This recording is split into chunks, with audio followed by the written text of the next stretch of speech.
Here comes the old guy, who's not playing like an old guy, 40 years old. Troy gave you some of the statistics at the top. Percy Harvin is the electrifying rookie. Very good offensive line, and really an embarrassment of riches for Brett Favre with where he can go with the football.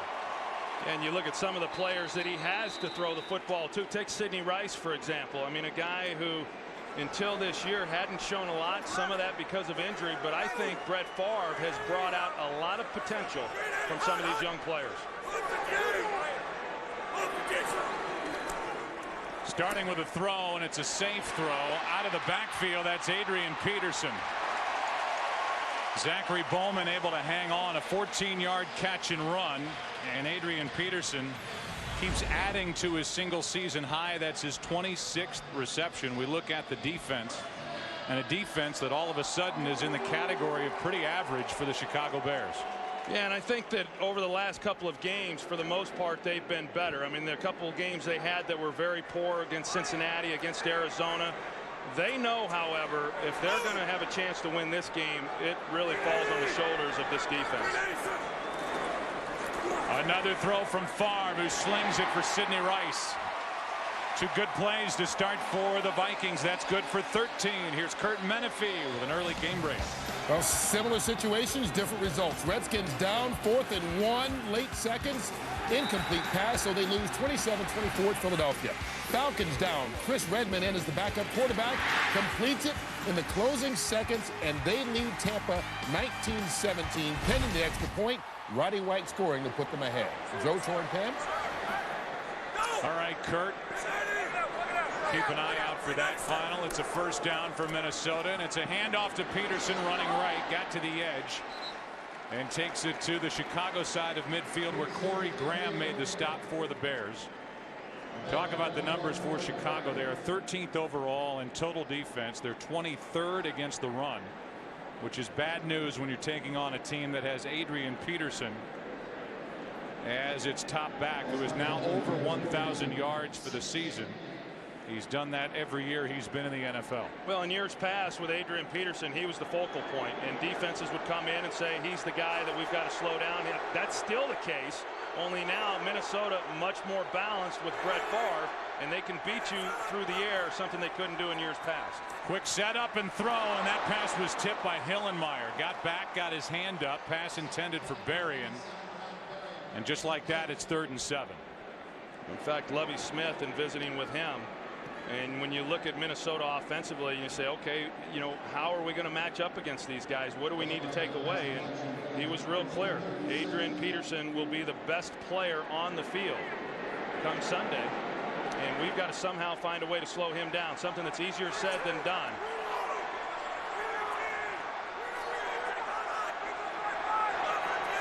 We welcome in a new audience, and you check in for a 3rd down and 7.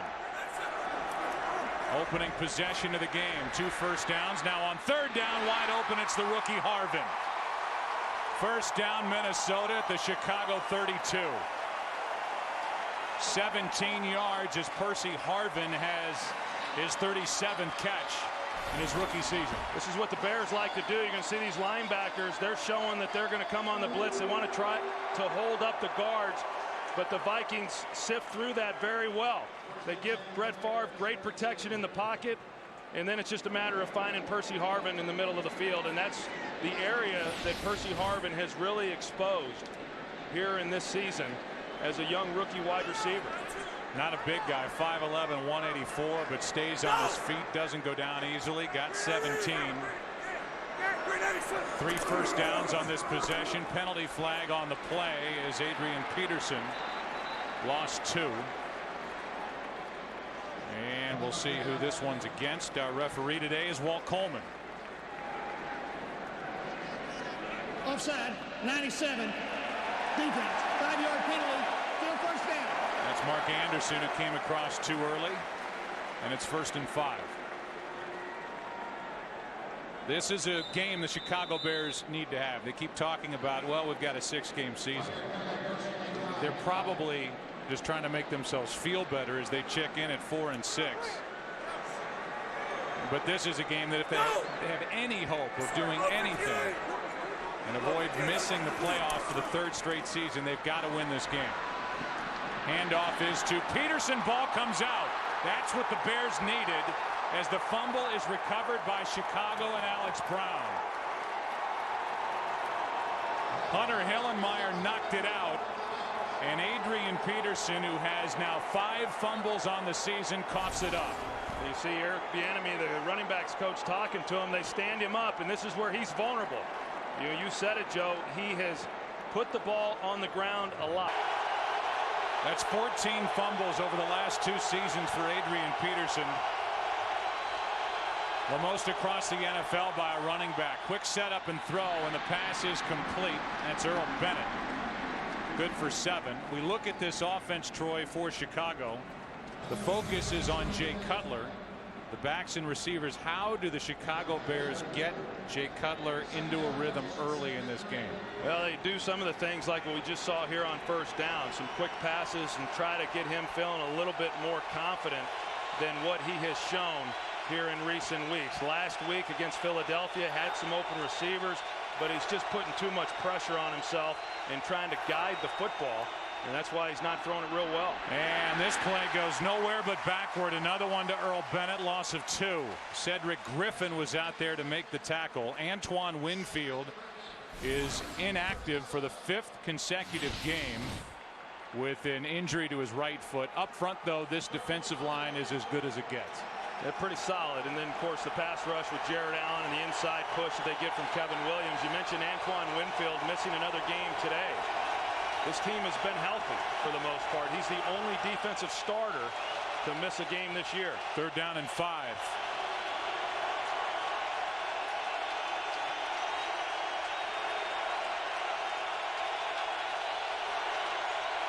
Just get the play away, and the pass is for Olsen. The tight end won't get it.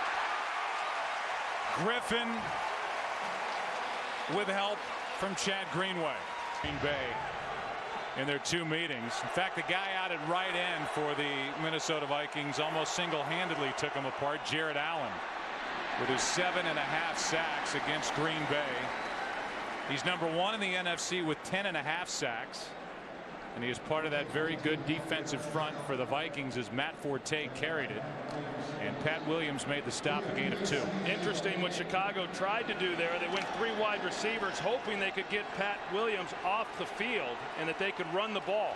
But that happens a lot against the Minnesota Vikings. So not always when a team goes to 3 wide will they take him out, especially on early downs. And he was in on that 1st down run and made a nice play. 2nd and 8, and a toss to Forte running left. Little room to run for Forte, and then he lunges forward. He's a half yard short of a 1st down. So Antoine Winfield, pictured there, is inactive, as is Anthony Herrera. Starting right guard for the Vikings.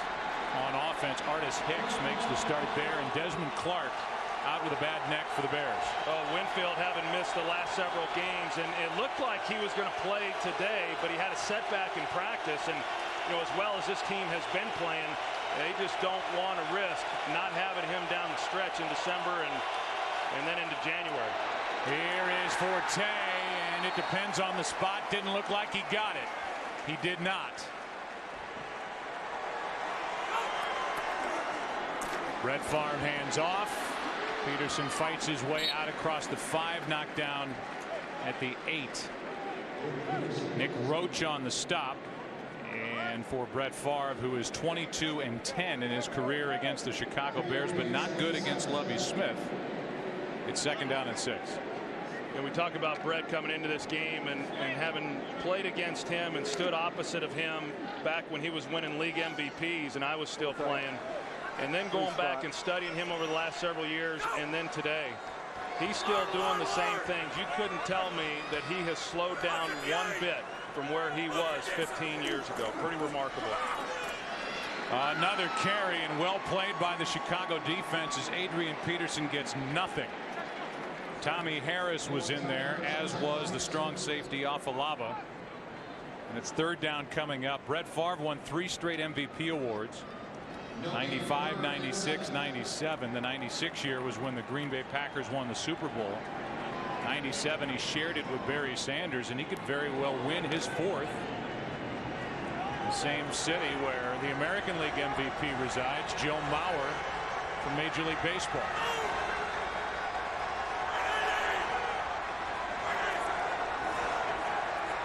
Sprinting out to his right, wide open, is Sidney Rice for a Vikings first down.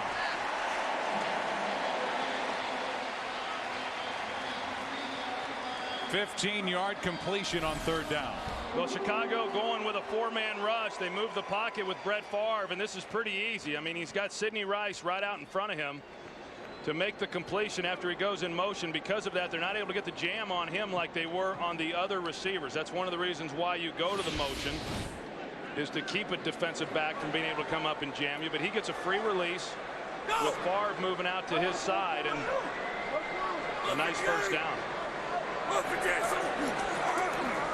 Handoff is not given. Now it's dropped off to Chester Taylor.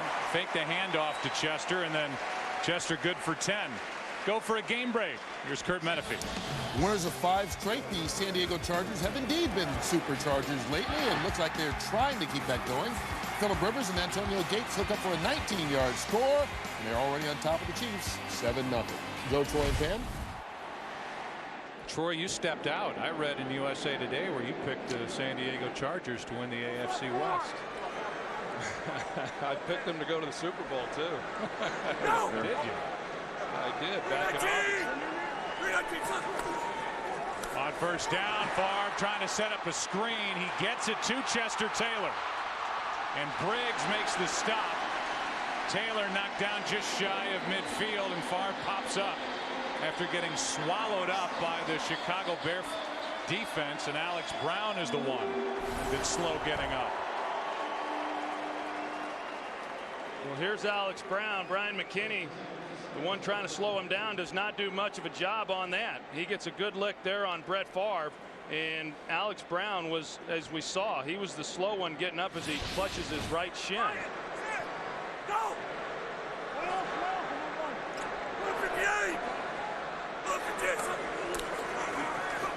Favre stands in and now goes over the middle. Pass is bobbled and dropped by Adrian Peterson.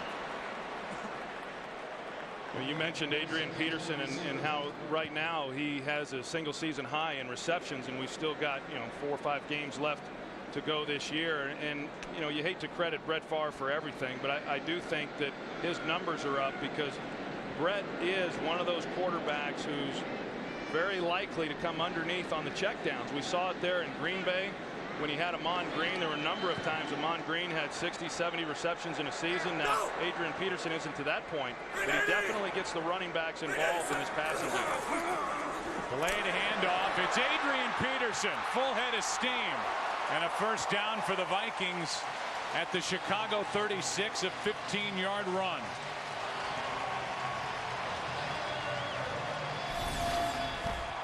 Adrian Peterson starts off to the right. It's a power play right there, and then he's able to just cut back. Great block there by Nafa'au Tahi to spring Peterson, then on the cutback.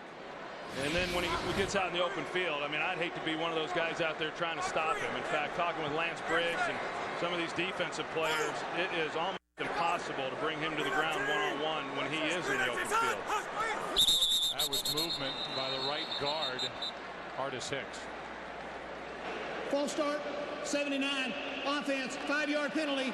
Still first down. Hicks is making his 19th start at right guard for Minnesota, his first since 2007. Anthony Herrera hadn't missed a start since taking over game 5 of that 2007 season. He's out with a concussion. Yeah, they've remained relatively healthy overall. And we talked about on the defensive side of the ball, Antoine Winfield, missing the only defensive starter to miss a game, and there hasn't been many starters miss time here on the offensive side either. On 1st and 15, Adrian Peterson was patient, found room to run, picked up 8. Kevin Payne on the tackle for the Bears. Well, some of the things that we're seeing from Minnesota And their ability to run the football and throw the ball are the things that Chicago does not do very well. On that play, Visante Shenko, a tight end, does a great job of blocking the edge and then allowing Adrian Peterson to run off of that. That's an area where Chicago struggles, is blocking the edge with their tight end game. Also, you know, second and long, able to hand the ball off to Adrian Peterson and keep it in short down and distances. You know, these are all the things that you expect from a good offensive unit.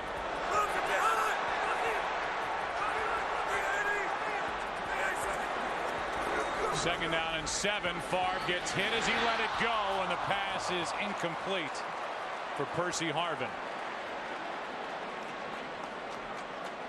It's third down and 7. Yeah, and that's something that you really haven't seen a lot of this year, with Brett Favre having an open receiver running up the seam, Percy Harvin, and a throw that just got away from him. I mean, a ball that if Percy Harvin had timed a little bit better, maybe he's able to make that catch. Not an easy catch for him to make, but Brett Favre has been amazingly accurate this year. In fact, last week in that win against Seattle, completed 88% of his passes.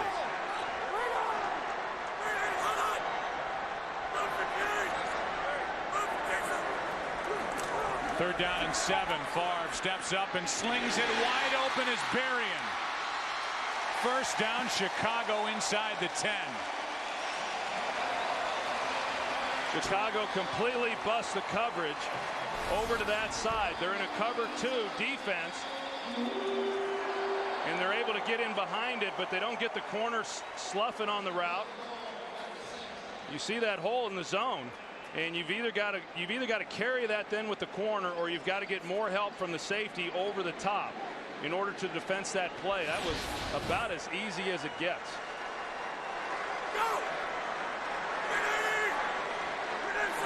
On first and goal, a toss. Adrian Peterson running left, nowhere to go to the 5. That's it. This Minnesota team offensively, lava, so they have second and goal from the 15. Yeah, a ball that Favre should have been able to throw away and not take that loss. Now an empty backfield behind Favre, and he goes over the middle. Touchdown, Percy Harvin.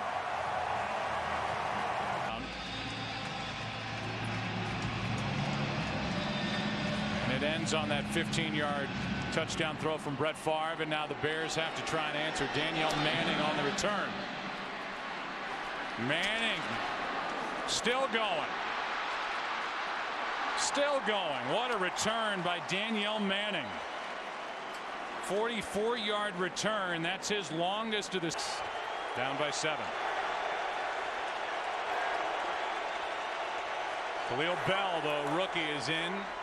And the pass is a quick throw to Greg Olsen. Ball comes out, and they're saying Olsen was down, no fumble. And it's a 6-yard catch for Olsen, the active tight end for the Bears. You go back and take a look at that touchdown. The Bears are in 2 deep right here. So you've got Percy Harvin, who has to beat that defender, Corey Graham, because he's got the whole middle of the field and an excellent route, sticking him to the outside and then coming underneath. The one area that Corey Graham cannot allow him to go is to the middle of the field. That's the weakness of that defense. Cutler throws and completes. That's Olsen again. He's to the Minnesota 39, and the Bears have their first down of the game. Here's a game break in Kurt. And the 49ers have their first touchdown of the game against Jacksonville off the play fake Alex Smith. Little easy toss to Vernon Davis, his 9th touchdown reception for the tight end. It's 10-0 Niners on top of the Jaguars in the second quarter. Joe, Troy, and Pam. 49ers need something to happen. They have slipped to 2 games under 500, 4-6. All right. Cutler started this game 5 for 5. He throws, and there he is again. That's 3 in a row to the tight end Olsen, who gets 8. Greenway on the tackle for the Vikings. Well, and that's the one guy that Jay Cutler seems to have confidence in, is Greg Olsen. I mean, going back and watching him, when I watch Jay Cutler, I see a quarterback that doesn't have confidence he's going to get protection, number one. And then secondly, he doesn't trust that the receivers are going to be where he expects them to be, with the exception of Greg Olsen. They seem to have developed some chemistry, and that's the guy he looks for, and that's who he's been hitting here on this drive.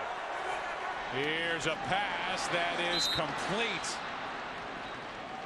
Catch is made for 6 yards. Aromashadu made the grab, and he is a big body, 6'2", 201, and that's just his second catch of the season, and that was an athletic grab, able to hang on with Griffin on him. That's a heck of a catch, and that's the guy that Jay Cutler, I think, would like to see playing more than he has been. And Chicago going to a no huddle, not a hurry up, but working from the line of scrimmage on this possession. Perfect start throwing it for Jay Cutler, and that ends right here as the pass is behind Earl Bennett. You think about how the Jay Cutler era started with the Chicago Bears and the headlines. Picked him up on April 2nd, and the headline started proclaiming him as finally we got the quarterback, and now it has turned, and it has gotten ugly in Chicago for Jay Cutler. But there's so much more to that story, to be fair to Jay Cutler. It's 2nd and 10.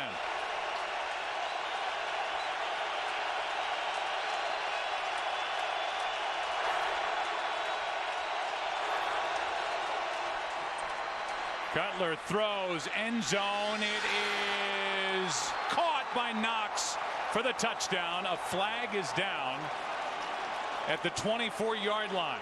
It's against Minnesota. The touchdown will stand, and a perfect throw from Jay Cutler. Offside, 91, defense. That penalties decline, touchdown. Yeah, this is what Jay Cutler failed to do last week against Philadelphia with a number of open receivers that would have scored touchdowns. Here he's got Johnny Knox, and it's not bad coverage by Benny Sapp. But you see that Knox gives him a pretty good place to lay the football, and Cutler put it in that corner absolutely perfectly. 24-yard touchdown.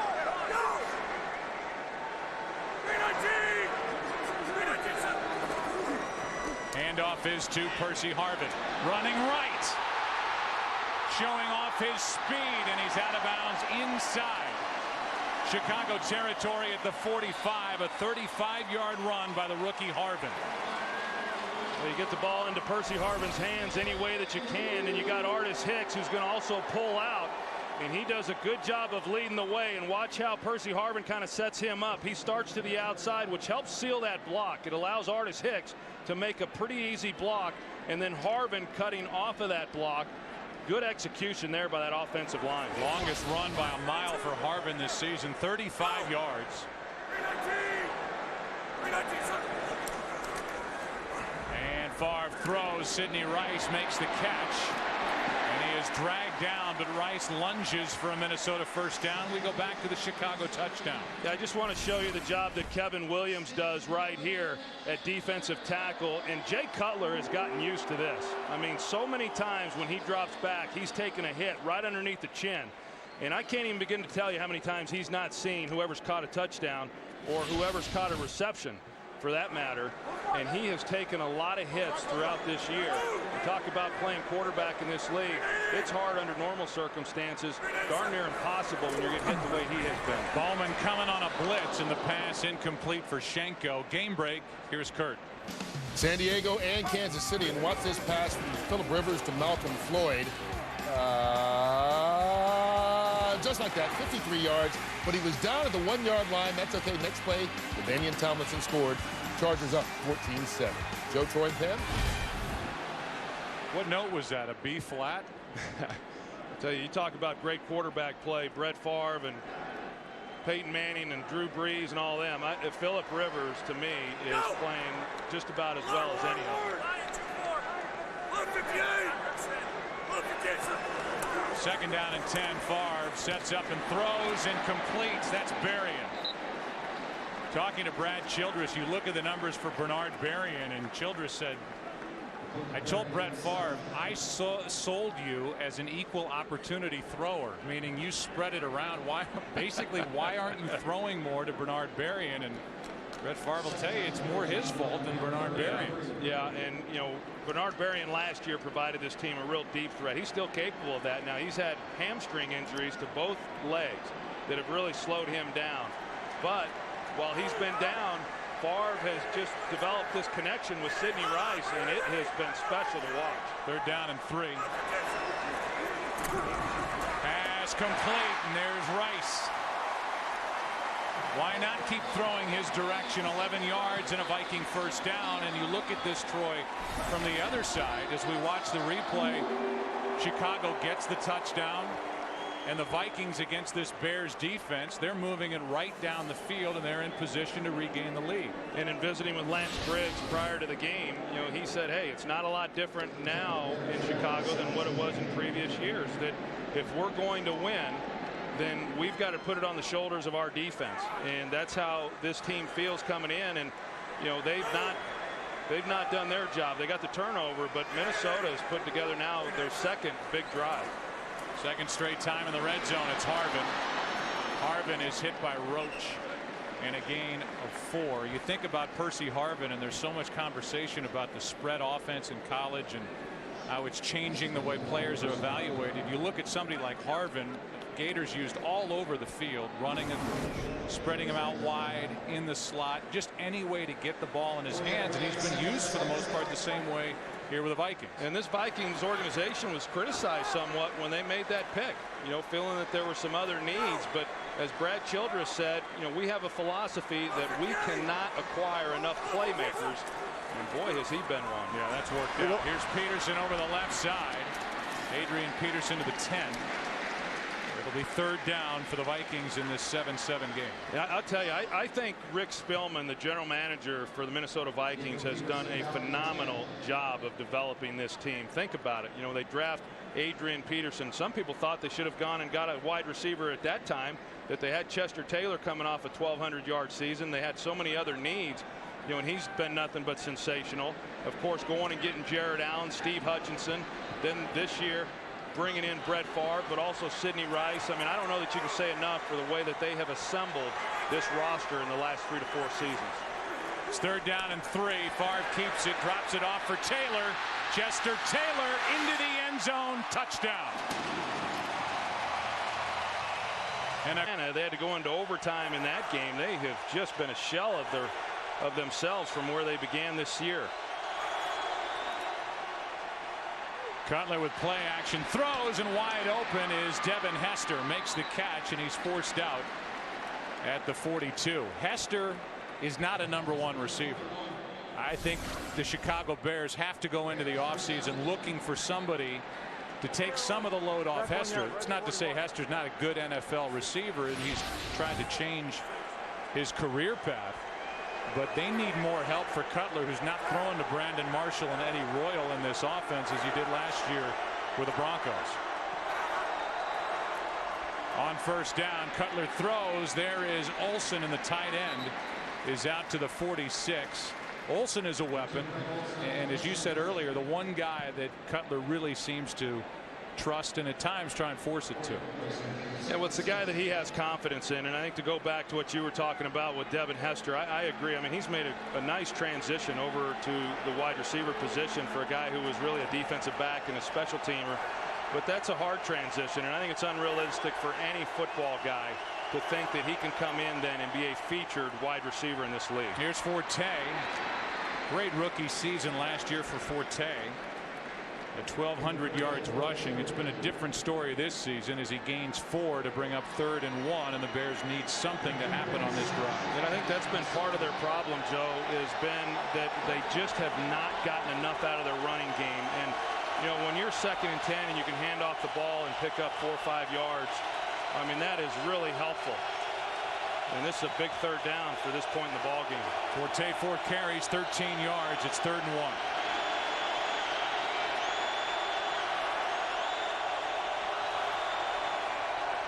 Throwing on 3rd and 1. Cutler hits Olsen, and Olsen has a first down at the Minnesota 45.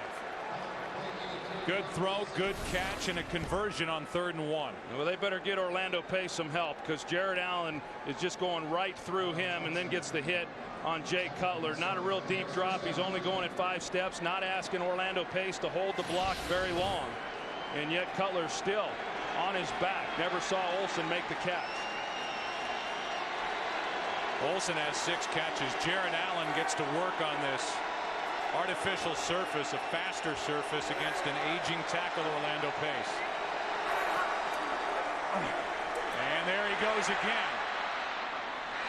Pass is incomplete, and it was Orlando Pace who was giving ground to Jared Allen, and that forced Cutler out to his right. You know, Orlando Pace has had himself a heck of a career there with the St. Louis Rams, but he's winding down fast here in Chicago, and he has been very inconsistent. And I'm surprised, even though they're getting the ball out, trying to get it out anyway very quickly, Orlando Pace needs help against one of the premier pass rushers in the game. That is another glaring weakness and issue for this Chicago Bears team, is this offensive line. Last 2 drives for the Bears, they've thrown it 10 times, run it only once. 2nd and 10. Pass is complete on a screen to Forte. Kevin Williams couldn't bring him down. Forte gets it down to the 39, a gain of 6, and a better percentage play coming up on 3rd and 4. 6-yard screen to Matt Forte, who comes in with 399 yards receiving, 2nd highest total among NFL running backs. Well, some of their best pass plays this year have been the screen pass there to Matt Forte.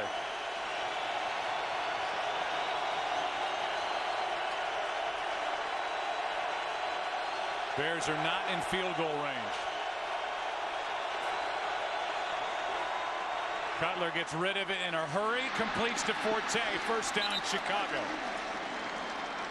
Heavy pressure on Jay Cutler, who hung in and completed it for 10 yards to Matt Forte. The Vikings, they hug tight with their linebackers, trying to hold in those offensive guards, not allow them to give any help to their tackles, but Cutler is able to get the ball out quickly to Matt Forte and pick up that 1st down. At the Viking 29.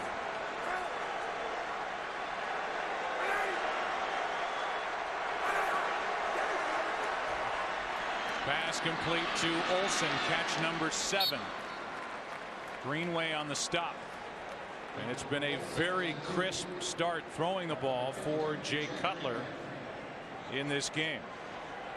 Yeah, I was talking about it. Hey, I'm not trying to defend Jay Cutler because he has struggled and he has to play better than what he has. But we're witnessing it right here that they're only as good as his ability to throw the football, because they're not getting a lot of other things, particularly out of their running game. And they haven't been a real explosive team, you know, in creating a lot of big plays. Cutler has started 14 of 16, now throws for Knox, and he's picked off by Cedric Griffin. 16 touchdowns, 19 interceptions. It's still a 10-point game, and a toss to Peterson. Running right. Adrian Peterson gets enough for a 1st down before Hillenmeyer shoves him out of bounds. You know, you think about it, Joe, as bad as it has been in terms of the turnovers and the interceptions, if they had just a couple of interceptions and had been able to settle for field goals against Green Bay, they probably beat Green Bay in week 1. They probably beat San Francisco. Then a few weeks ago, they'd be sitting here at 6-4. I mean, as bad as it's been, they could have won at least 2 games and maybe even 1 or 2 more. Cutler's numbers are so poor in the red zone.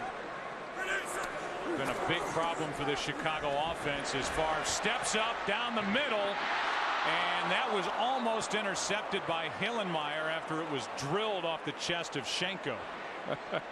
How's the fastball? Yeah, that was straight heat right there. And Favre hasn't lost anything on his fastball. Schenko was running through the middle of this defense just wide open, and Brett Favre just reared back and uncorked one. And I hope he's got some kind of chest protector on, because otherwise he's going to have a heck of a bruise tomorrow. And Favre had told us that Schenko is not a hands catcher. He's more of a body catcher. Yeah, and that's an understatement. And took a chip out of his shoulder pad. 2nd and 10.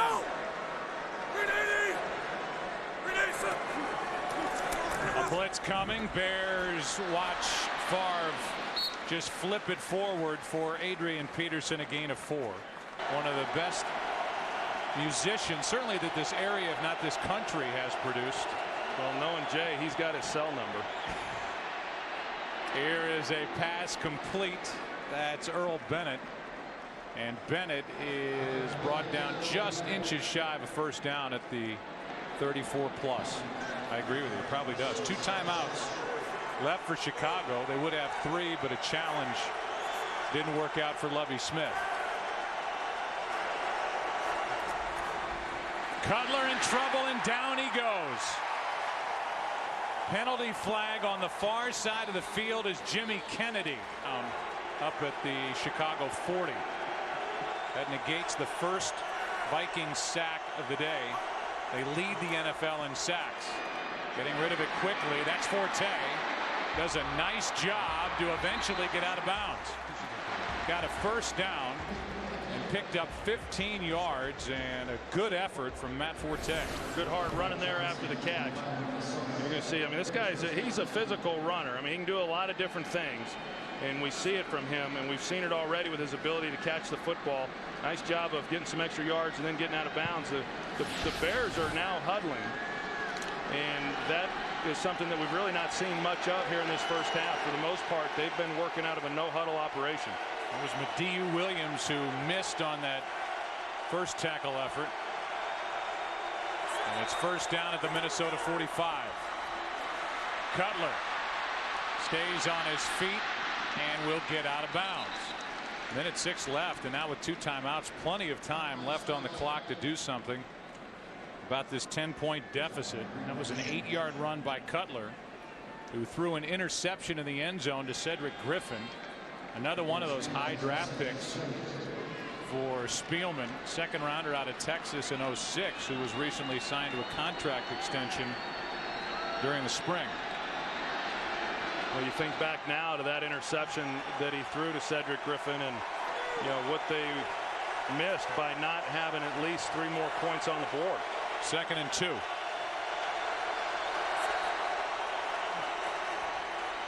Over the middle, in the air, picked off by Jared Allen. Tries to lateral, may have thrown it forward. They throw a flag on that lateral attempt by Jared Allen, and who comes away with a football? Yeah.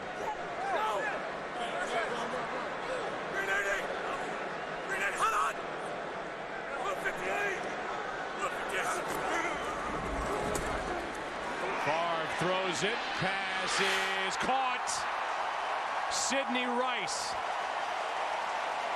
With 35 seconds left, Rice down to the 2. Yeah, it made it real clear for these officials to call. That's Chester Taylor in motion. 3rd and goal. Quick throw. Schenko. Touchdown. And then the late addition after the long courtship with Brett Favre. He didn't sign until the 18th of August. And there's not a bigger Brett Favre fan on this Vikings team than Sage Rosenfels. Here is Knox from the 15-yard line, and Johnny Knox with Longwell not able to force him out. How about this start to the half? Johnny Knox is going to be forced out of bounds at the 8. There are no penalty flags. Pema downfield to make the play defensively for the Minnesota Vikings, and here's where Knox stepped out. They marked him at the 8. I'll tell you what, though, what a great return, and something that Chicago desperately needed, considering how that first half went. He just puts a little move right there and stays up the sideline, and it's a great way to start this second half for Chicago, getting a short field offensively. 77-yard return. Knox, who has a 102-yarder for a touchdown. And that happened against Detroit week 4, and now what an opportunity for this Chicago offense.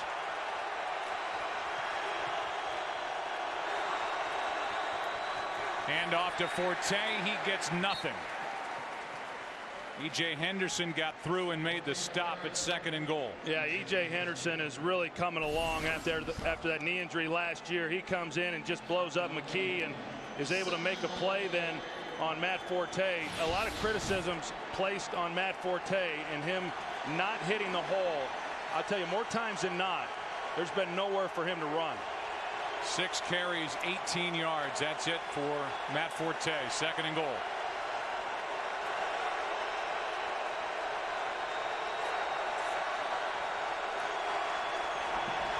Cutler in trouble. Down he goes. And the sack for Minnesota, it's Ray Edwards.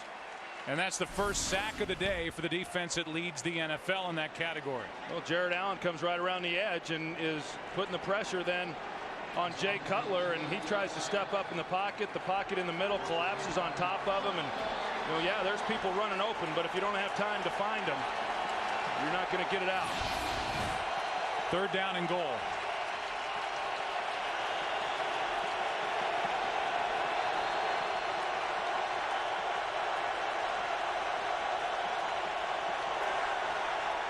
Penalty flags on the play as down goes Cutler again. Jared Allen.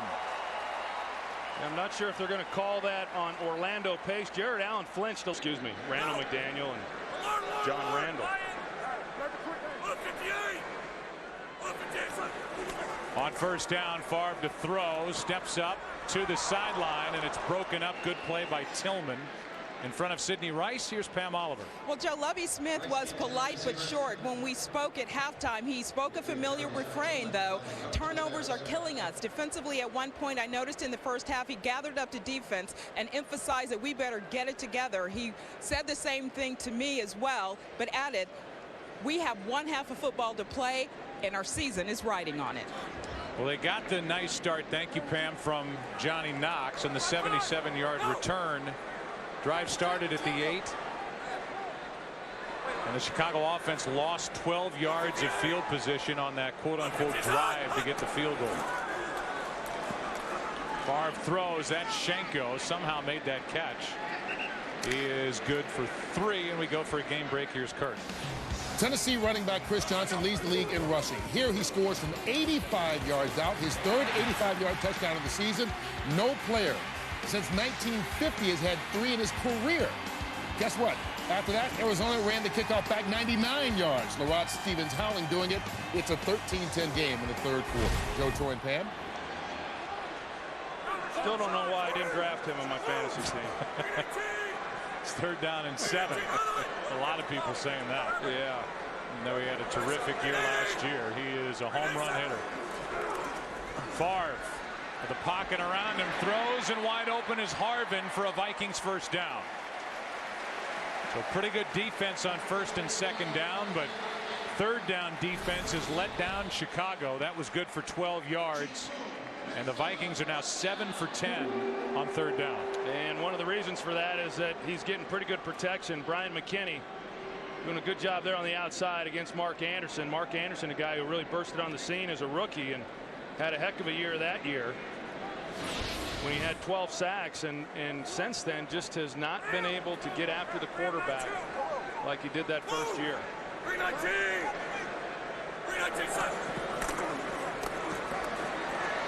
Favre just throws it into the ground right at the feet of Adrian Peterson, and a flag comes in from the secondary.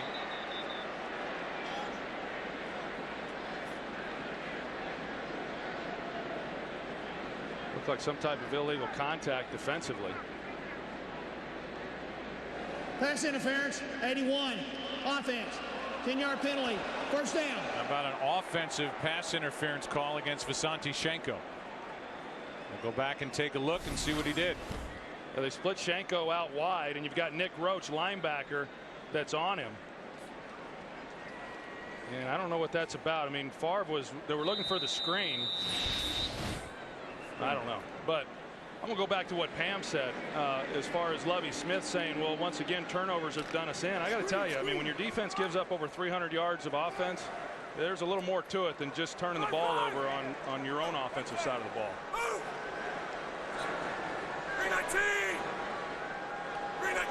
1st down and 20. Play action, and right down the middle of the field, Percy Harvin to the 40. 22-yard catch by Percy Harvin, and Brett Favre just fired it right down the middle. Well, watch him. I mean, a guy that fast, you just can't not give him a free release off the ball. You've got to line a defender over him. You got to reroute him. You allow a guy with that kind of speed to go down the middle against a cover 2 scheme. That's the weakness, and Percy Harvin has done a good job, not just in this game, of finding that hole in the zone over the ball where Favre can find him, but he does it each and every week. Toss to Peterson running to the left, and the ball comes out. Bears say they have it, and they do. Second fumble of this game for Adrian Peterson, and it was Lance Briggs who knocked it out. Idonije comes away with a football. I got to tell you, I mean, there's not many coaches that would tolerate, the ball on the ground as much as what Adrian Peterson puts it on the ground. I mean, he's an exceptional back, but you can't constantly have this. And you can take Chicago off of that graphic if they don't win here today. Handoff is to Forte, running to his left. One of his better runs of the day, out to the 30, a gain of 7. The NFC East has the Cowboys, who won on Thanksgiving easily at home over Oakland, 8-3. The Eagles, now the Cowboys have already defeated the Eagles in Philadelphia, and the two will match up the final weekend of the season in Dallas. And then the Giants, All right, who lost at Denver 26-6 on Thanksgiving night. Second down and 3. Cutler, Forte, and Forte is short of the first down. A gain of 2. Cedric Griffin made the stop. I tell you, the New York Giants, I mean, as bad as they've played, though, Joe, if they were able to beat Dallas next week, having beaten them in week 2, I mean, they climb right back into the middle of it. Handoff, actually Cutler takes it, and we'll see where they spot it. Over 18 seasons, so I don't want to jinx him, but he is due. Handoff is to Peterson. And Adrian Peterson, a lot of effort, but just a 2-yard run. And I say due. I mean, to go 3 games without an interception is pretty good for any quarterback, but to only have 3 when over the course of 18 years you've been averaging 17 interceptions a season. I think the longer this regular season goes without him throwing interceptions, the more nervous I would get if I was Brad Childress or this Vikings team, because odds are he's gonna have a big game where he's gonna have 3 or 4 of them, and you just hope that it doesn't occur once they get into postseason play, and he has done that as well. Favre has had 3 or more in a single game 36 times in his career. He throws here, and it's caught by Schenko, who's been busy. Targeted 10 times last week against Seattle. He's good for 2 yards here. Meanwhile, Favre, as many know, is the all-time leader for career interceptions with 313, but he's now up to 20+ touchdowns, 24 touchdowns, 3 interceptions in his first year with the Vikings. I'll tell you, this is a big down right here, I think, for Chicago, because with time running down, they need to make a stop and get the ball back. Some would say, why didn't you go for it on 4th down, Chicago? But I think they did the right thing in punting, but only if then their defense can make a stop. It's 3rd down and 5. Favre pulls it back and hits Tahi, the fullback, and he has a first down. Nafahu Tahi is good for 7. Graham on the tackle, and a first down for Minnesota. Yeah, I've always wondered why they didn't involve Tahi more. Yeah.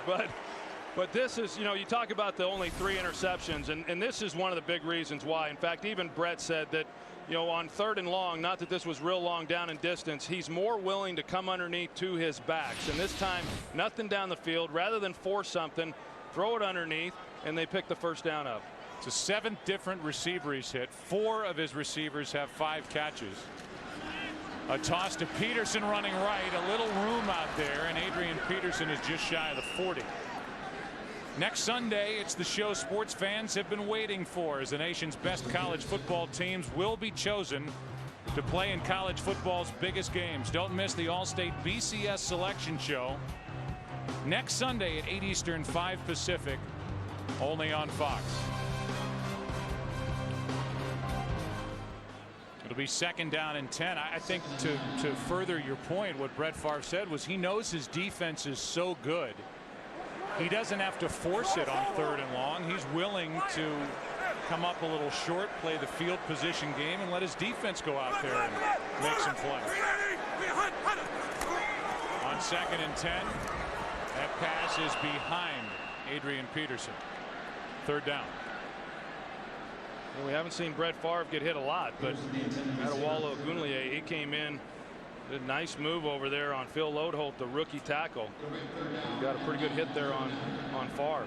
We showed the graphic earlier. 282nd consecutive regular season game for Brett Favre here today. That ties ex-Vikings defensive end Jim Marshall's NFL record for most by a non-kicker in the history of this league. That's a record I just don't think will ever be broken. On 3rd down and 10, Favre slings it and completes it. Bernard Berrien has been one of his favorite targets here today. 18 yards on 3rd and 10. Getting banged up in this game, and his defense now playing without Tillman. 3rd down and 8 for Brett Favre. It's been a day of conversions on 3rd down. Is that another? How about Percy Harvin? Is he tough? Going up to make the catch down the middle of the field, taking a hit. So, they got to feel good about that. I think when you start looking at these teams, whether it's New Orleans or Indianapolis, Minnesota, you start looking at what they do from this point forward, and do they continue to get better and play their best football. Jared Allen gets another. You saw Kevin Schaefer now at left tackle. A tight end, Kellen Davis, was over there. And Jared Allen still fought his way through. Well, what he did was they had 2 guys on him. They had Kellen Davis as well as Greg Olsen, but he jumps inside on Kellen Davis. And so even though there were 2 guys there to block him, he immediately eliminated Olsen's help and just went one-on-one there with Kellen Davis and went right by him. Vikings have 3 sacks on the day. Jared Allen gets his first. He has 11.5 on the season. Number 1 in the NFC at the start of the day. 2nd and 19. And a little flip to Khalil Bell. And Khalil Bell gets a big hit from Adieu Williams. A gain of just 5. I will say this about Jay Cutler. I mean, we've talked a lot about him here today. He's been scrutinized, as we well know. He continues to play. And people want to look at his body language and try to draw conclusions from that as to whether or not the game's important to him. I can promise you, you don't get to the NFL without being a competitor. This guy's as competitive as they come. And in games like this, and we've seen it all year, when the offense has done nothing, he continually is back there doing everything he can. Not always doing it well, but he competes play after play. It's 3rd down and 14. Cutler has to avoid pressure and now just hop out of bounds. And he keeps peeling himself up off the carpet or off the grass and coming after the opponent. Gets telecast if you are somewhere around the world rooting for the Vikings. I know you are. A 20-point lead, and Brett Favre is back to the field and handing off to Adrian Peterson. And Peterson just will not go down. Out just across the 40. He gained 8. For the Vikings, this is the first time in their franchise history that they've had 5 different receivers have at least 5 catches in one game. Harvin, Rice, and Taylor with 6. Berrien and Schenko with 5. Peterson, by the way, just has 2 catches. First time Brett Favre has ever done that in his 19-year career. I think that speaks to just the number of weapons that this team has. 2nd down and 2, and it's Peterson. He goes backward. Harrison made the stop. Jared Allen is over on the bench with a split lip, and in case it needed an explanation, here's how it happened. You know, a lot of the writers and stuff today will ask, hey, what happened to all the characters? Where have all the characters in pro football gone? And it's a different game, and everything's so heavily scrutinized. He is one of the great characters in the game today. He did for the defense last year what Favre did for this offense this year. Allen has a sack and an interception in this game as Adrian Peterson plows forward for a 1st down. I think you're going to get a heavy dose of Adrian Peterson here on out. And another 3rd down conversion for this Vikings offense. 11 of 16. Meanwhile, Brett Favre is 19 yards away from a new career high throwing the football. So I don't know. I'm a little surprised that his career high is 402. I don't want to say just 402, but he's closing in on that. I don't know if he's going to get there, if he's going to have to throw the ball much more in this game as the Vikings try and take time off the clock. Here's one throw. That'll add to it. Berrien gets his 6th catch, and that was 8 more yards. Bowman on the stop. I mean, it's really kind of unfair. I mean, it certainly has been today for the Chicago Bears, but it's been that way for virtually every team that they've played. I mean, everybody talks about wanting to be balanced, and yet the Vikings are one of the few teams that truly are. I mean, coming into this game, they were 10th in the NFL rushing the football, and they were 10th in the NFL throwing the football. And as we've witnessed in this game, they can just come at you with so many different things and people. How do you stop it? Favre throws, and contact made on Schenko by Roach. Penalty flag is thrown. So the Vikings are still throwing the football around on 2nd down and short, and Schenko was interfered with. Pass interference, 53. Defense. Ball will be placed in the spot of the foul. 1st down. And to me, Troy, the difference between the Vikings and any other team in the NFC, in particular, as Favre shakes out that right hand. I'd get him out immediately. Yeah. I'd take him out right now.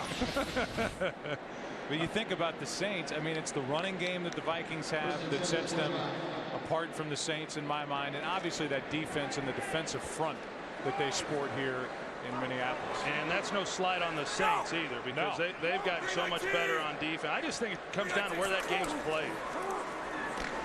Here is Chester Taylor over the left side with Williams making the stop. Gain of 9. NFL doubleheader next week. The early games, Eagles and Falcons, Saints, Redskins, Lions, Bengals, Rams at Chicago, Bucks at Panthers, and then late a big one at Giants Stadium. Cowboys and Giants, important in the NFC and in the NFC East, for the 49ers at Seahawks. You know, we talk about the Vikings and Saints as though they're going to be the team that, is having home field advantage. I wouldn't discount the Cowboys.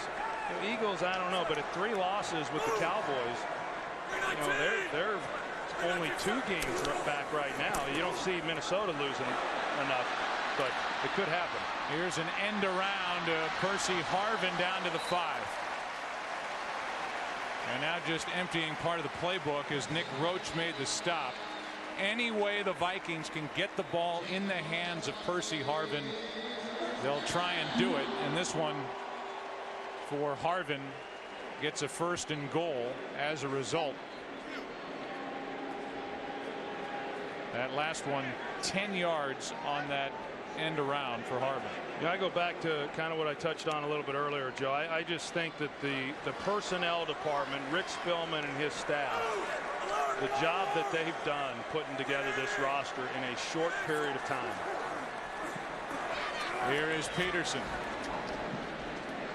to the 5. The interesting thing is, with as well as this team is playing and all of the fan fervor that they have for this version of the Minnesota Vikings, the lease in this dome for this Vikings team is up in 2011. So that situation's coming to a head, and while it's Ziggy Wilf's ambition to come up with a retractable roof stadium, you think about the Favre effect, mention it for Childress. Brett Favre might help this organization build a new stadium in 1 year. Hey, Parcells got the stadium through in Dallas, and there's no reason to think that Brett Favre can't help in those efforts here in Minneapolis.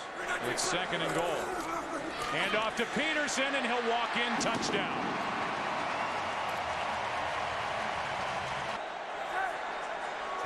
Starting at their own 40, down by 26. And a toss to Forte. Running left. Who's in on the stop?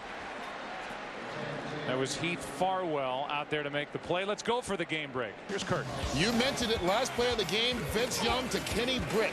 Caps off an 18-play, 99-yard game-winning drive. Tennessee takes it 20-17 the final. Vince Young beats Matt Leinart on the last play again.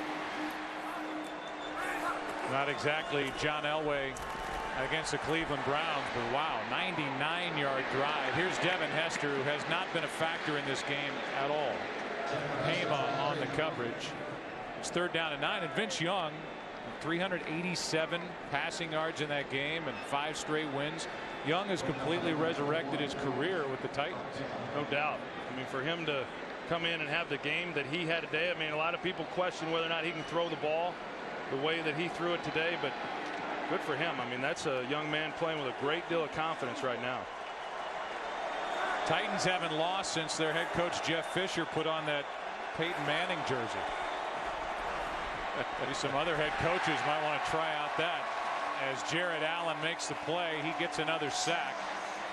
Ball yardage wise for Brett Favre, 392 yards against Chicago. Here's Chester Taylor running to his right, cuts it back as he got the toss from Tavares Jackson, who this season is 10 of 15, 159 yards, and last year helped take this Minnesota team into the playoffs, and they won the division at 10-6. Yeah, but I think it was that performance in the playoff game that, you know, really pointed out to this organization that they needed to get better at that position if they could. They went out then and got Sage Rosenfels, but you know, in that game last year in the playoffs against Philadelphia, 164 yards passing, completed 42%, and they just really struggled putting anything together.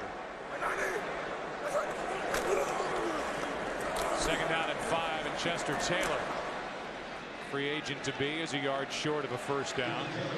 We talked about the playoff picture with the 4 division leaders, and the Saints and the Vikings are the 2 big threats in the NFC right now. Arizona, they lost today. A lot of you just joined us from that game. The wild card leaders, 2 7-4 clubs, Green Bay and Philly, with the Giants behind them, and the Giants have a date at home against the Dallas Cowboys late next Sunday. Big game next Sunday. And looking at those teams, I like the Green Bay Packers right now. I mean, it looks to me, if I was a bet man, I'd say they'll make it as a wild card team. And what we've seen the last couple of weeks, they're starting to pull it together. Yeah, they're really hitting their stride as Adrian Peterson is back in the game and picks up a 1st down. Some other numbers from today's game. Percy Harvin, career best. That's his rookie year. 6 catches, 101 receiving yards, 45 rush yards. And in the second half, the Bears offense, and you heard Lovie Smith tell Pam Oliver, Pam told us that this is the big half of football and a must-win game. The offense in the second half, 12 plays, 2 yards, no 1st downs. I think that's the disappointing part, Joe. They've not played well, but when you throw all your eggs in the basket and you say, hey, this is a must-win game, we have to win this to have any chance to salvage our season, and then you come out and play like this. Yeah, they just came in here and got smoked. 3-yard gain by Peterson over the left side. Sorry, Joe. Going back to Brett Favre, when he signed with the Minnesota Vikings, there was a lot of questions, and I'd say that I was one of them that was wondering how this AstroTurf, this field turf, was going to affect him. He's played all of his career there at Lambeau, grass field, and to come here and then be forced to play at least 8 games here at home on turf, and in talking with him, he said his body feels the best it's felt. I mean, it has not been a beating on him playing on a hard surface, whereas for so many other players, it's a real problem. It's 2nd down and 8, and it's Adrian Peterson who just keeps churning those legs and gets another 1st down. Does he play in a ball game? Well, I don't think that he would, but in all likelihood, the way these 2 teams are going, you know, they may not know the answer to that one until the last weekend of the season. Jay Cutler got off to a good start in this game, but it really fizzled after that. He was not protected at all. There is no ground game for the Chicago Bears, and the defense for Chicago didn't stop anything. You saw that quick look at their upcoming schedule. All you really need to know is they will host St. Louis next week and then host the Green Bay Packers. We are finished.